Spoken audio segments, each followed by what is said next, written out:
El médico dijo que no había La esperanza. lluvia pero caía tengo sobre el algo que va a techo de cambiar lámina eso. del Hospital ¿Qué? General, Eso como es si el imposible. cielo Léelo. también Está estuviera hecho. Está a cansado de salvo. dar malas noticias. Y en el pasillo del tercer piso, bajo un tubo fluorescente que parpadeaba cada 14 segundos exactos, una mujer de 34 años apretaba entre las manos un vaso de café ya frío. Se llamaba Marisol Vidal y limpiaba los pisos de ese mismo hospital desde hacía 6 años, con un trapeador gastado y una placa de identificación torcida que decía personal de limpieza, turno noche. Nadie en ese edificio sabía que, 14 años atrás, ella había estado a un semestre de graduarse como enfermera. Nadie sabía tampoco que reconocía, con solo escuchar un monitor cardíaco desde el otro lado de una puerta, si el ritmo que marcaba era el de un corazón que luchaba o el de uno que empezaba a rendirse. Esa noche, el monitor del cuarto 314 marcaba los segundos. Si alguien se hubiera detenido a mirarla bien, habría notado que sus manos, curtidas por el cloro y el trabajo, temblaban no de frío, sino de un miedo que llevaba meses ensayando en silencio. Lo que estaba a punto de suceder en ese pasillo no sería, como parecía, la historia de una madre pobre resignada a perderlo todo. Antes de continuar, si esta historia ya te está apretando el pecho, no dudes en darle like y suscribirte, porque lo que ocurrió esa madrugada de octubre cambiaría no solo la vida de Marisol, sino también la de un hombre que llevaba 20 años sin llorar. Dicho esto, volvamos al pasillo, al café frío y a la puerta del cuarto 314, donde el doctor Herminio Casares se disponía a pronunciar las palabras que Marisol más temía escuchar. El doctor Casares tenía 61 años y una manera de hablar que parecía sacada de un manual fría y precisa, como si las probabilidades fueran solo números, y no la vida entera de un niño de 6 años llamado Tomás. Señora Vidal, dijo, sin levantar la vista del expediente, la cardiomiopatía dilatada de su hijo ha avanzado más rápido de lo que esperábamos. El corazón ya no responde a la medicación. Necesita un trasplante, y aun si lo consiguiéramos a tiempo, la cirugía y los cuidados posteriores cuestan alrededor de $180,000, un monto que, lamento decirlo, esta institución no puede cubrir.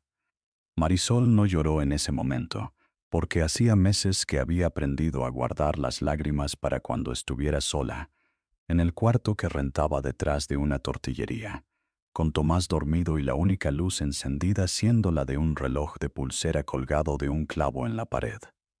Solo preguntó cuánto tiempo. Semanas, respondió el doctor. Tal vez menos. Y ahí, en esa palabra, se cerró el primer hilo de la noche. Ya no había ambigüedad sobre la gravedad. El peligro era real, inmediato, medible en días. Pero mientras ese hilo se cerraba, otro, mucho más lento, apenas comenzaba a tejerse, porque en el vestíbulo del hospital, a esa misma hora, un auto negro se había detenido bajo la marquesina, y de él bajó un hombre alto, de traje oscuro y zapatos tan bien lustrados que reflejaban las luces de emergencia del edificio. Se llamaba Ernesto Aguirre. Tenía 58 años y era dueño de una de las constructoras más grandes del país, un hombre acostumbrado a que las puertas se abrieran antes de tocarlas. Nadie en el hospital sabía por qué había llegado esa noche, ni por qué insistía en subir personalmente al tercer piso en lugar de enviar a uno de sus asistentes. Su rostro, anguloso y serio, no dejaba adivinar nada, salvo quizás, para quien supiera mirar bien, una tristeza antigua alojada en la comisura de los labios, del tipo que ni el dinero ni los años logran disolver del todo. Llevaba en la mano un sobre de papel manila y caminaba con la urgencia de alguien que llevaba 2 décadas postergando algo. La cámara invisible de esta historia, si pudiéramos llamarla así, sabía algo que ni Marisol ni Ernesto sabían todavía, que ambos habían estado, sin saberlo, unidos por un accidente ocurrido 9 años atrás en la carretera que conecta la capital con el puerto, una noche de lluvia idéntica a esta. Esa es la ironía que el espectador cargará de aquí en adelante, sabiendo lo que los personajes tardarán capítulos enteros en descubrir. Marisol volvió al cuarto 314 y se sentó junto a la cama de Tomás, un niño flaco, de mejillas hundidas y una energía que parecía combatir, día tras día, a un cuerpo que quería rendirse antes que él. En su muñeca demasiado holgado, colgaba un reloj de pulsera con la correa de cuero agrietada y el cristal rayado.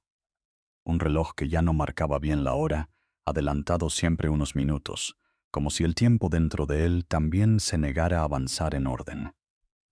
Había pertenecido a Rafael, el esposo de Marisol y padre de Tomás, un paramédico que murió 8 años atrás en un accidente que la propia Marisol nunca terminó de explicarle al niño con todos sus detalles. «Es el reloj de la suerte de papá», le decía siempre a Tomás cuando el niño tenía miedo.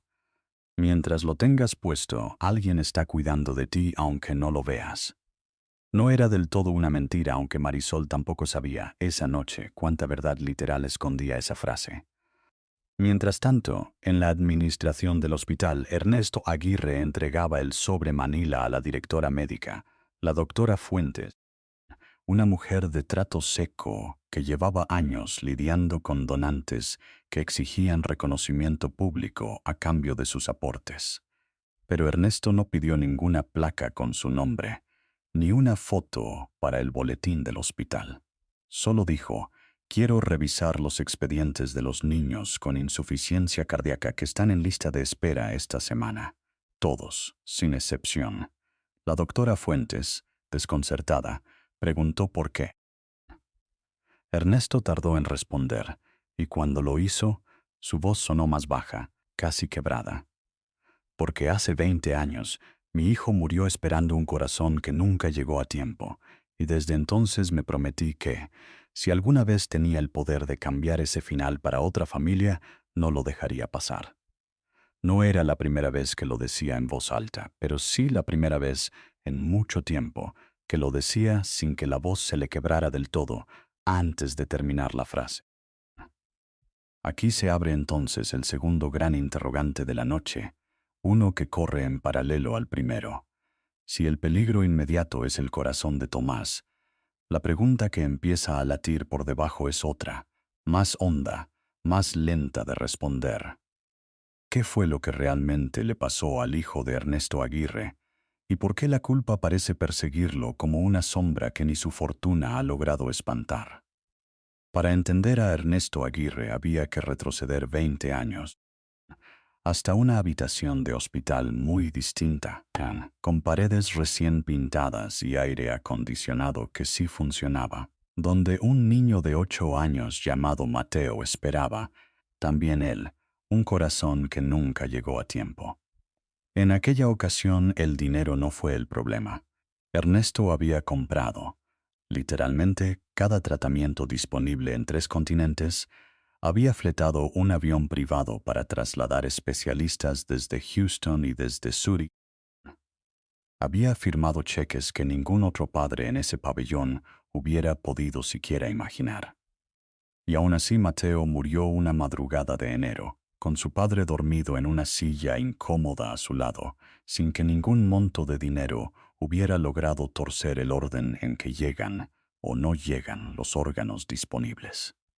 Desde entonces, Ernesto había aprendido una lección que nunca quiso aprender, que existían fronteras que ni la riqueza más obscena era capaz de cruzar, y que en algún lugar de esa derrota se había quedado atascada una parte de él, incapaz de volver a sentirse verdaderamente feliz, ni siquiera en los cumpleaños de Valentina, ni siquiera el día en que su constructora ganó el contrato más grande de su historia. Por fuera, seguía siendo el hombre implacable de las juntas directivas. Por dentro, cargaba la misma pregunta noche tras noche. La pregunta que ningún balance contable podía responder. ¿De qué había servido tener tanto? si no había bastado para salvar lo único que de verdad le importaba. Esa herida antigua era la que, sin que él mismo lo notara del todo, lo había llevado esa noche de lluvia hasta el tercer piso del Hospital General, guiado no por la lógica de un empresario que revisa cifras, sino por algo más parecido a un instinto que llevaba años dormido y que, al ver el nombre de un niño más en la lista de espera, había decidido despertar. La noche avanzó con la lentitud particular de los hospitales, esa lentitud hecha de pasos en el pasillo, de máquinas que pitan cada cierto intervalo y de familias que aprenden, a la fuerza, a medir la esperanza en incrementos de una hora. Ernesto recorrió, expediente por expediente, los casos que la doctora Fuentes le había entregado hasta llegar al nombre de Tomás Vidal Ramírez. Algo en el apellido Ramírez, el segundo apellido de la madre, no le dijo nada todavía. Fue el diagnóstico, la fecha de nacimiento y, sobre todo, una nota manuscrita en el margen. Paciente usa reloj de difunto padre como objeto de apego. No retirar durante procedimientos, lo que le provocó un escalofrío que no supo explicar del todo. Pidió ver al niño. La doctora Fuentes, extrañada por tanta insistencia en un caso entre tantos, accedió, pensando que quizás el empresario simplemente necesitaba poner un rostro humano a su donación para sentir que el dinero valía la pena. Cuando Ernesto entró al cuarto 314, Marisol se puso de pie de inmediato, alisándose el uniforme como si aquel gesto pudiera borrar 6 años de turnos nocturnos y suelos trapeados. Reconoció, por el corte del traje y la forma en que el hombre entró sin tocar la puerta, que se trataba de alguien acostumbrado a mandar, y su primer instinto, honesto y humano, fue de temor. Pensó en deudas, en algún cobrador enviado por error, en alguna amenaza de desalojo que finalmente llegaba en persona. No fue lo que parecía. Ernesto ni siquiera la miró primero a ella. Miró la muñeca del niño, el reloj de correa agrietada, y se quedó inmóvil un instante que a Marisol le pareció eterno. ¿De dónde sacó ese reloj?, preguntó, con una voz que intentaba sonar neutral y fracasaba. Marisol, desconcertada, respondió que había sido de su esposo. ¿Su esposo trabajaba en la carretera del puerto? ¿Era paramédico?, insistió Ernesto, y en ese momento la habitación pareció encogerse, como si las paredes mismas quisieran acercarse para escuchar mejor. Marisol asintió, con un nudo creciendo en la garganta, sin entender todavía por qué aquel extraño hacía esas preguntas con tanta urgencia. Fue entonces cuando Ernesto se sentó, no en la silla reservada para visitas, sino en el borde de la cama, cerca del niño dormido, y comenzó a hablar en voz baja, como quien confiesa algo que ha cargado durante años sin encontrar a quién decírselo. Contó que 9 años atrás, en esa misma carretera, durante una tormenta parecida a la de esa noche, su auto había derrapado y caído a una zanja junto al camino, con el motor en llamas y él atrapado dentro, con la pierna aplastada contra el tablero. Contó que un paramédico solo, sin refuerzos todavía en camino, había roto la ventana con una barra de hierro. Se había quemado ambas manos sacándolo del auto segundos antes de que el fuego llegara al tanque, y luego, mientras esperaban a la ambulancia, se había quitado su propio reloj y se lo había puesto en la muñeca, diciéndole para que no pierda la noción del tiempo mientras llega ayuda y para que sepa que alguien se quedó con usted. Contó que jamás supo el nombre completo de aquel hombre, porque para cuando llegaron los refuerzos, el paramédico ya se había marchado a atender otro accidente más adelante en la misma carretera, uno del que, según supo después por rumores incompletos, no regresó con vida. Ernesto había guardado ese reloj, el mismo que ahora colgaba, roto y adelantado, de la muñeca de un niño de 6 años, durante 9 años en la gaveta de su escritorio, hasta que, 2 años atrás, tras la muerte de su propio hijo, se lo había hecho llegar de manera anónima a la viuda del paramédico a través de un sin explicaciones, solo con una nota que decía: «Esto le pertenece. Gracias por prestármelo el tiempo que tuvo». Mientras Ernesto hablaba, Marisol cerró los ojos y dejó que su memoria la llevara de regreso a esa misma noche, 9 años atrás, cuando Rafael había llegado a casa pasada la medianoche con las manos vendadas y una sonrisa cansada que ella nunca olvidaría. «Hoy le salvé la vida a un tipo con más dinero del que tú y yo veremos juntos en toda la vida», le había dicho entonces, entre risas, mientras ella le curaba las quemaduras con paños húmedos en la cocina de aquel entonces. Y lo único que me pidió fue que aceptara su reloj. Como si un reloj pudiera pagar algo así. Marisol recordaba haberle dicho medio en broma que lo guardara bien, porque algún día quizás valdría algo. Jamás imaginó que el verdadero valor de aquel objeto no sería monetario, sino el hilo invisible que 9 años después terminaría regresando a su propia casa convertido en la salvación de su hijo. Recordaba también, con un dolor que nunca se apagaba del todo, la llamada de las 3 de la madrugada informándole que Rafael había atendido un segundo aviso esa misma noche, un choque más adelante en la misma carretera, y que esta vez no había logrado salir a tiempo del vehículo que se incendiaba. Durante años había cargado esa muerte como un sacrificio sin sentido. Un hombre bueno arrebatado por el simple azar cruel de estar en el lugar equivocado 2 veces en una sola noche. Ahora, sentada frente al hombre a quien esas manos vendadas habían salvado, entendía por primera vez que el sacrificio de Rafael no había sido en vano. Había comprado, sin saberlo, 9 años de vida para un desconocido que ahora, contra toda lógica, se convertiría en el salvavidas de su propio hijo. No hacía falta que dijera nada más.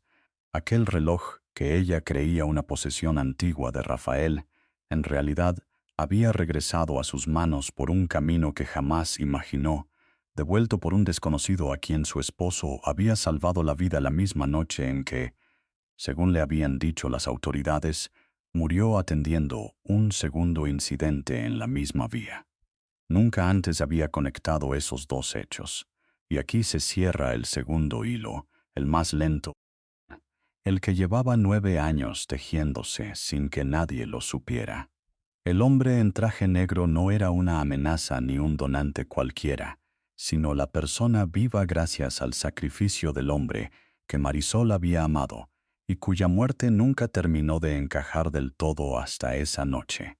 Pero cerrar ese hilo abrió, de inmediato, uno más grande, uno relacional que se mantendría tenso hasta el final. ¿Qué haría Ernesto Aguirre con esa deuda de vida ahora que la tenía enfrente, encarnada en un niño de 6 años que se estaba muriendo de la misma manera silenciosa en que él había perdido al suyo?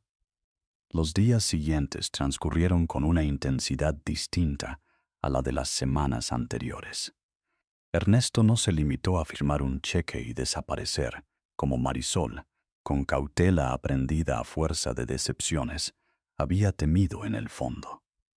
Volvió al día siguiente, y al siguiente, y empezó a aprenderse el nombre completo del cardiólogo que llevaba el caso, los horarios de los turnos de diálisis temporal que mantenían a Tomás estable, incluso el sabor de gelatina que el niño prefería cuando lograba comer algo sólido. Puso en marcha, a través de su fundación, la búsqueda urgente de un donante compatible, movilizando contactos en 3 países, algo que ningún trámite público habría logrado en el tiempo que Tomás tenía disponible. Cubrió, sin pedirlo Marisol, la renta atrasada del cuarto detrás de la tortillería y, aunque ella se resistió al inicio, «No quiero limosna, señor. Quiero que mi hijo viva, no que me compren la dignidad». Terminó por entender que aquello no era caridad distante, sino la manera torpe y tardía en que un hombre intentaba pagar una deuda que llevaba 9 años pesándole en el pecho. No todo fue sencillo ni lineal, porque las historias verdaderas rara vez lo son. La hija mayor de Ernesto, Valentina, de 30 años y heredera designada de la constructora, vio con sospecha la nueva obsesión de su padre por la familia del hospital. Temiendo que se tratara de un fraude bien orquestado o, en el mejor de los casos, de una manera enfermiza de revivir el duelo por su hermano fallecido a través de un niño ajeno. Hubo una discusión tensa en la sala de la mansión familiar, esa misma sala donde 8 años atrás habían velado, sin saberlo entonces, la ausencia futura de Mateo en cada silla vacía de las fiestas de fin de año. Valentina, con la voz quebrada de quien lleva mucho tiempo sosteniendo a un padre que finge no necesitar sostén, le reclamó que estuviera regalando cifras millonarias a extraños mientras la constructora atravesaba una auditoría delicada, y le preguntó, sin rodeos, si aquello no era simplemente otra forma de huir del duelo, esta vez disfrazada de generosidad. ¿Y si te equivocas, papá? ¿Y si esa mujer solo está aprovechando la coincidencia del reloj? Le espetó, y por un instante el aire de la sala se llenó de la misma clase de sospecha fría que durante años había protegido a Ernesto de estafadores y aduladores, pero que esta vez, aplicada a Marisol, sonaba injusta incluso en boca de quien la decía. Ernesto, por primera vez en años, no respondió con la autoridad calculada de sala de juntas que solía usar para zanjar cualquier discusión familiar, sino que se quedó en silencio un largo instante, y cuando habló, su voz sonó más pequeña de lo que Valentina la había escuchado jamás. Admitió entre lágrimas que jamás había podido perdonarse no haber encontrado antes al paramédico que le salvó la vida para agradecerle como se merecía, que había pasado 9 años cargando ese reloj como una piedra en el bolsillo del alma, y que ahora, con esa oportunidad frente a él, no pensaba dejarla pasar por miedo a lo que pensaran los demás, ni siquiera su propia hija.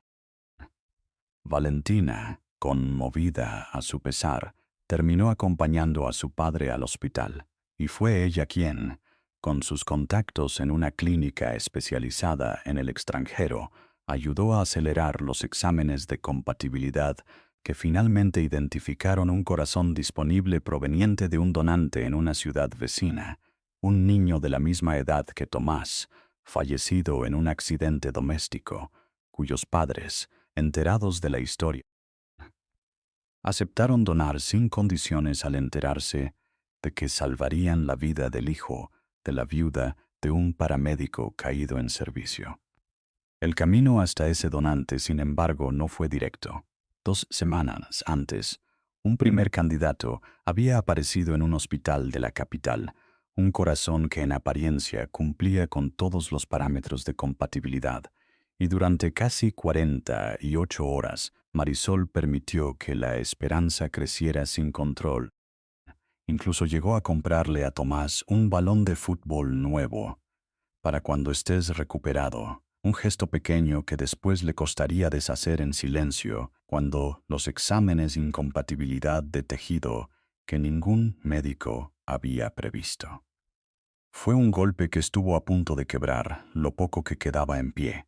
Marisol se encerró esa noche en el baño del hospital y lloró como no lo había hecho, ni siquiera en el peor de los diagnósticos. No porque hubiera perdido algo tangible, sino porque había permitido que su corazón, tan entrenado ya para protegerse del desengaño, bajara la guardia por un instante, y el precio de esa breve confianza le pareció, en ese momento, insoportable. Fue Ernesto quien, esa misma noche, tocó la puerta del baño sin decir gran cosa, solo para sentarse en el suelo del pasillo, del otro lado, y decirle a través de la puerta que él conocía exactamente esa clase de golpe, que la había sentido 3 veces distintas con Mateo, y que la única manera de sobrevivirla era no cargarla sola. No fue un discurso motivacional ni una promesa vacía.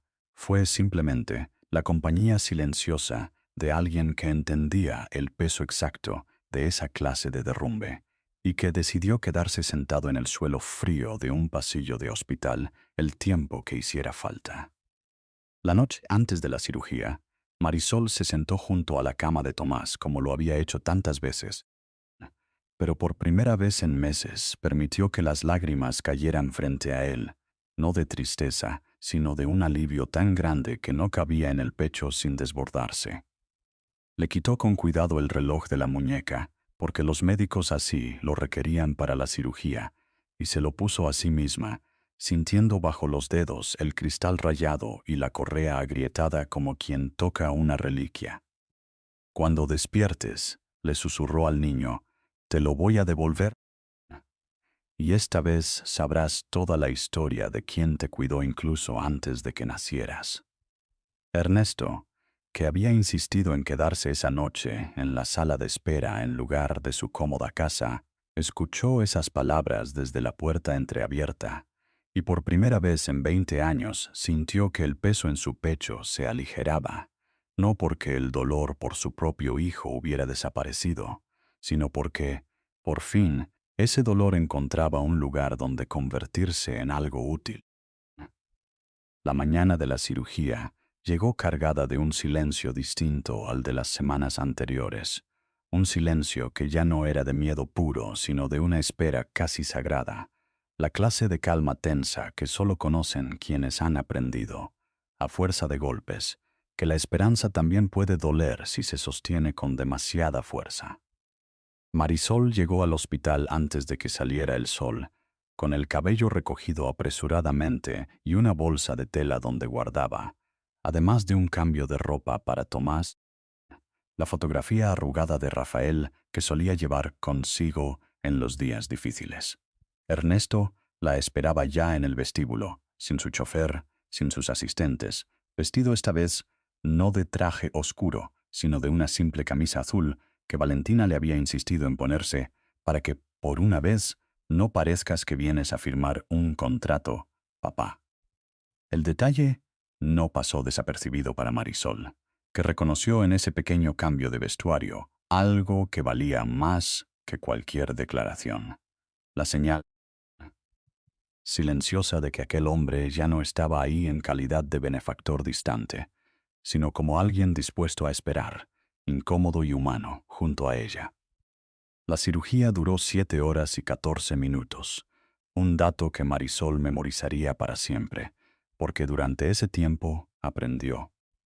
Sentada junto a Ernesto en la misma sala de espera, donde meses antes ambos habían sido extraños, que el silencio compartido entre dos personas que temen lo mismo puede ser, paradójicamente, una de las formas más profundas de compañía. No hablaron mucho. A veces bastaba con que él le acercara un café caliente, o con que ella le contara, en fragmentos breves, cómo era Rafael antes del accidente. Un hombre que silbaba desafinado mientras cocinaba huevos los domingos, que arreglaba relojes viejos como pasatiempo, sin saber que, sin proponérselo, estaba preparando el objeto que un día uniría a dos familias separadas por la misma carretera. Ernesto, por su parte, le habló de su hijo Mateo, de cómo a los 8 años ya quería ser ingeniero como él, de la culpa que sintió durante años por no haber podido comprar con todo su dinero algo tan simple y tan imposible como un corazón compatible a tiempo. Le contó también, en un susurro que pareció costarle físicamente, que después de la muerte de Mateo había vaciado el cuarto del niño en una sola tarde, furioso, incapaz de soportar ver sus juguetes intactos, y que durante años se había arrepentido de aquella furia, porque en su prisa, por no sentir, había borrado también los rastros de una vida que merecía ser recordada con ternura y no con rabia. Marisol, escuchándolo, entendió que la fortuna de Ernesto Aguirre no lo había protegido de nada esencial, que el duelo no distingue entre mansiones y cuartos rentados detrás de una tortillería, y que quizás por eso mismo dos personas tan distintas en todo lo material habían terminado sentadas en la misma silla incómoda, sosteniéndose mutuamente frente a la misma clase exacta de miedo. Cuando finalmente el cirujano cruzó la puerta de la sala de espera, todavía con el cubrebocas colgando de una oreja y el cansancio marcado en los ojos, No hizo falta que dijera una sola palabra completa. La manera en que sonrió, un gesto pequeño pero genuino, bastó para que Marisol sintiera que las piernas le fallaban y tuviera que sostenerse del brazo de Ernesto para no caer. El corazón está respondiendo bien, confirmó el médico segundos después. Los próximos 72 horas serán decisivas, pero hasta ahora todo va mejor de lo que esperábamos. Marisol lloró entonces sin ningún pudor, apoyada en el hombro de un hombre que 9 años atrás no era más que un nombre borroso en la memoria de su esposo. Y Ernesto, sorprendido de sí mismo, descubrió que también él lloraba, no de tristeza, sino de un alivio que llevaba 2 décadas sin permitirse sentir del todo.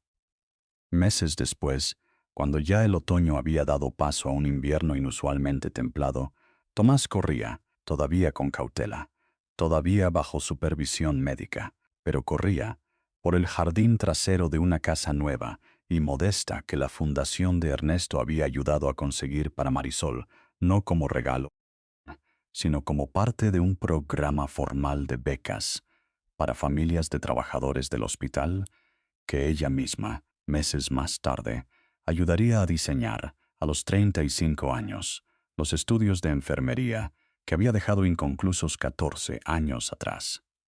En su muñeca, otra vez brillaba el viejo reloj, ahora reparado por un relojero al que Ernesto había encargado, expresamente, no cambiar el cristal rayado ni la correa agrietada, porque las cicatrices de ese reloj son parte de lo que cuenta, sino solo ajustar el mecanismo para que, después de 9 años adelantado, finalmente diera la hora exacta. Ernesto visitaba cada 2 semanas, ya no como benefactor distante ni como empresario cumpliendo una obligación moral, sino como alguien a quien Tomás, con la simpleza brutal de los niños, había empezado a llamar el señor del reloj de la suerte, y a quien, sin que nadie lo planeara del todo, Marisol y él habían comenzado a mirar como algo parecido a una familia extendida, unida no por sangre sino por una deuda de vida saldada con creces y transformada, con el tiempo, en algo que se parecía sospechosamente al cariño. Valentina, la hija de Ernesto, terminó por convertirse en una presencia habitual también, llevando regalos que insistía en decir que eran solo de paso, y encontrando en la sencillez de aquella casa algo que la opulencia de la suya nunca le había ofrecido. La certeza tranquila de que el dinero, bien dirigido, puede reparar más que cuentas bancarias. No todo quedó resuelto de manera perfecta, porque la vida real rara vez concede finales sin cicatrices. Marisol seguía, algunas noches, despertando con el miedo instalado en el pecho de que el cuerpo de Tomás rechazara el corazón nuevo, un temor que los médicos le explicaron nunca desaparecería del todo, solo se volvería más manejable con el tiempo y los controles periódicos. Ernesto, por su parte, seguía visitando, una vez al mes, la tumba de Mateo, pero ahora llegaba con una calma distinta, capaz de contarle en voz baja, frente a la lápida, la historia completa de cómo su muerte, sin buscarlo ni merecerlo el destino, había terminado por salvar indirectamente a otro niño, porque fue precisamente ese dolor el que lo empujó a no dejar pasar la oportunidad frente a él. Y quizás ahí, en esa aceptación imperfecta pero honesta, resida la verdadera diferencia entre esta historia y tantas otras que terminan con un cheque y un aplauso. Aquí, la sanación no fue solo económica, sino la lenta reconciliación de 2 personas con sus propios fantasmas, apoyándose mutuamente para poder, por fin, dejarlos descansar. Tomás, por su parte, creció sin memoria consciente de lo cerca que había estado de no lograrlo, aunque con el paso de los años le gustaba pedirle a su madre, cada vez que soplaba las velas de su cumpleaños, que le repitiera la historia completa del reloj, esa que mezclaba un incendio en la carretera, un desconocido agradecido y un padre al que nunca llegó a conocer del todo, pero cuyo coraje llevaba, literalmente, atado a la muñeca. Marisol nunca se cansó de contarla, ajustando cada año algún detalle nuevo que consideraba que el niño ya estaba listo para escuchar. Hasta que, a los 12 años, Tomás conoció la historia entera, sin recortes, y en lugar de quebrarse ante ella, como su madre temía, la recibió con una calma extraña, casi adulta, diciendo simplemente, «Entonces papá sigue cuidándome, solo que ahora lo hace a través del señor Ernesto». Marisol no encontró manera de corregir esa frase, ni tampoco quiso hacerlo, porque en el fondo entendía que el niño, con su lógica sencilla e implacable, había resumido en una sola oración lo que a los adultos les había costado años de dolor entender. Si algo deja esta historia, es que la esperanza casi nunca llega con el aspecto que uno espera. A veces no viste bata blanca ni trae un milagro instantáneo entre las manos, sino que llega con traje oscuro, cargando una culpa vieja y un sobre de papel manila, dispuesta a convertir una deuda del pasado en un futuro para alguien más. Marisol Vidal no recuperó a su esposo, y Ernesto Aguirre no recuperó a su hijo. Pero ambos aprendieron que la generosidad genuina no borra el dolor.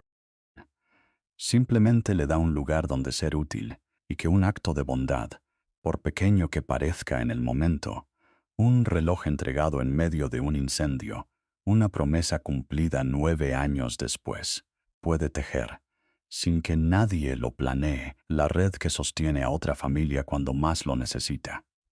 Esa es, al final, la verdadera lección de esta historia, que ninguna buena acción se pierde del todo, que siempre, tarde o temprano, encuentra el camino de regreso a quien la necesita. Si esta historia te tocó de alguna manera, cuéntanos en los comentarios qué fue lo que más te conmovió. Compártela con alguien que necesite recordar hoy que la esperanza puede llegar de las formas más inesperadas. Y no olvides suscribirte para la próxima historia que, como esta, te recordará por qué vale la pena seguir creyendo en la bondad de las personas.